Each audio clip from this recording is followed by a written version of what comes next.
Microsoft has just done one of the biggest purchases in gaming history. Let's have a talk about it.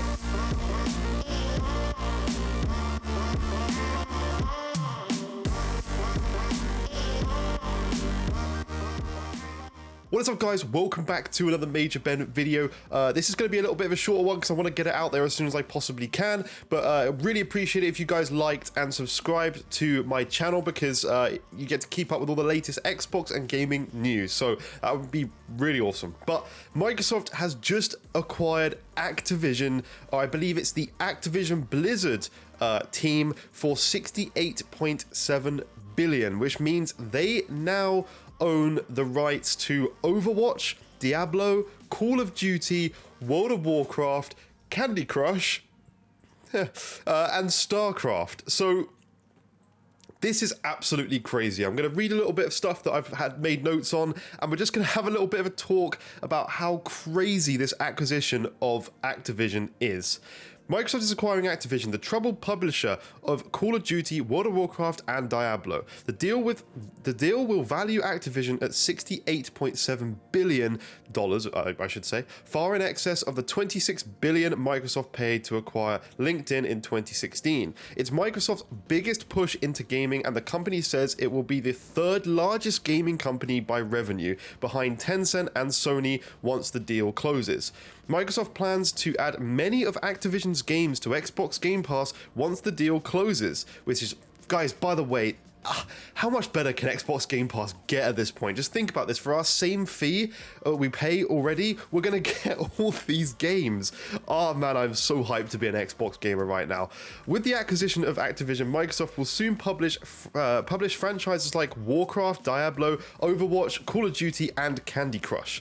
Upon close, we will offer as many Activision Blizzard games as we can within Xbox Game Pass and PC Game Pass, both new titles and games from Activision's Blizzard's incredible catalog, says Microsoft CEO of Gaming Phil Spencer.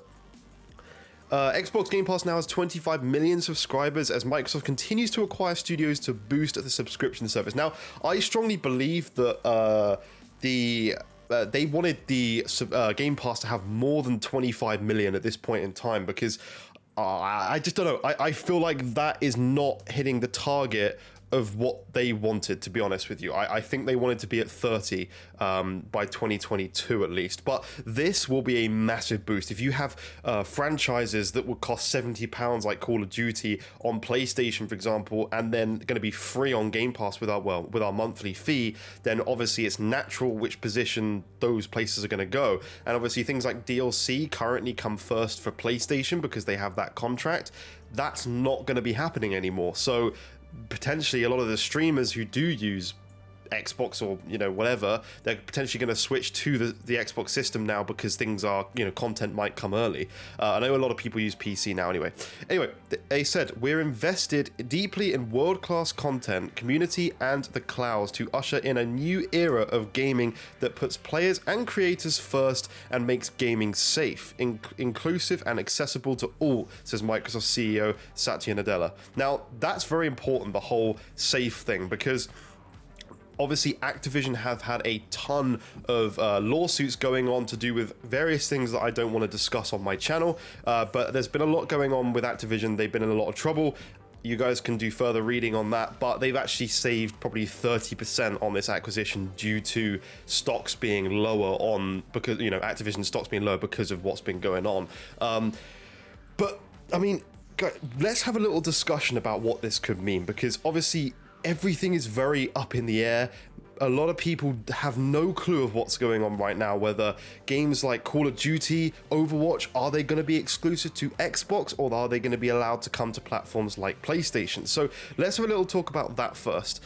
So in my personal opinion, I think that Microsoft will leave Call of Duty and Overwatch to be allowed to go to other platforms. I cannot see them wanting to remove it from Sony's platform. If you've got to remember, Sony has one of the biggest market shares in the gaming industry. Sony's consoles still outsell Xbox's consoles at pretty much 2 to 1, I think, even this generation. So there are a ton of PlayStations out there, and you got to remember, most common gamers, at least in the UK I can mainly speak for, buy PlayStations over Xboxes. I don't, I prefer Xbox, but a lot of people do buy PlayStations, and they are going to put a big dent in the Call of Duty market, the Call of Duty player base, if they don't allow Call of Duty to go on to PlayStation. That could cause them more damage than just allowing this game to go to PlayStation, getting a ton of money,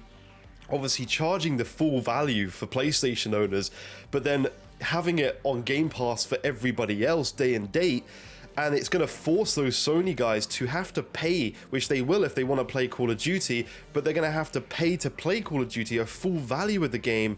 And then they may, some of these Sony guys, which is what Microsoft is thinking, they may say, oh, actually, I only play Call of Duty, you know, every single year. That's one of the reasons I bought my PlayStation system. I might as well now switch to Xbox, get Game Pass, pay a fee throughout the year, also get to play a couple of other games that come day and date to Game Pass that I might enjoy, and then they've got that subscription. Those guys are locked in because of Call of Duty. You know, you get all the DLC maybe built into Game Pass as well for Call of Duty. Various different things could be included, and it's going to pull that market from PlayStation to bring them to Xbox, because they know that they're going to buy Call of Duty every year. They know they were going to get things first on Xbox potentially every year. And the same with Overwatch. Overwatch 2 has been a title that's been worked on for a long time, and we haven't heard a lot more about it, to be honest, but that game is now going to be, you know, mainly on the Xbox platform in terms of Game Pass. You'll be able to get that straight away, no fee, whereas PlayStation users potentially charge £70, which sucks. Like, this does suck for gaming as a whole, but as an Xbox fan, I am so happy that not only is this helping me, it's gonna allow me to save more money. Like, you got to look at it in perspective here.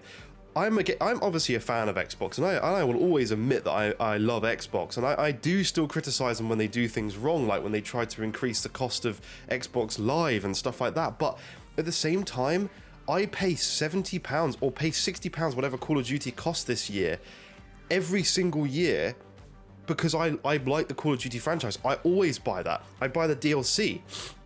I buy the Battle Pass. So just then and there, it's going to save me money because I already pay for Game Pass.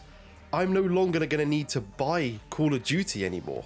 Like, providing it does come to Game Pass, which I feel very confident it does by this article, it's, you know, we're going to get those games day and date. Overwatch I'm not a big fan of, but I might as well download it if it's coming to Game Pass. And then talking about Diablo, I've never actually played a Diablo game. I kind of didn't want to buy Diablo because I thought, well, hang on a minute, why, you know, there's no point me paying full price for a game that I don't know I'm going to enjoy.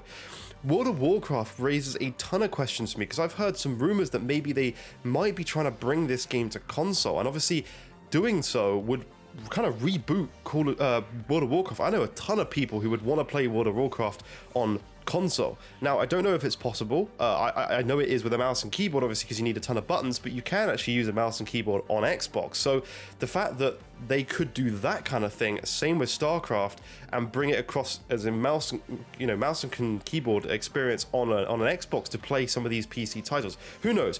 But the point is, this is a monumental acquisition for Microsoft and Xbox.